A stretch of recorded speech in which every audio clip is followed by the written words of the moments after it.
I will talk about how can you fix this problem or know how you can do that on your old PDF reader app. So all you have to do, so you just click here on settings, click on it here. When you just click on settings, it's going to show for you list like this here. Then you go down, just keep going down, then you click here on apps. Then you come to apps list here, and there you're looking here for all PDF reader app, or just click on search. Then here at all PDF reader app, it's going to show for you like this.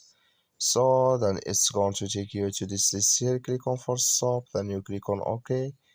Then you go down, just click here on storage.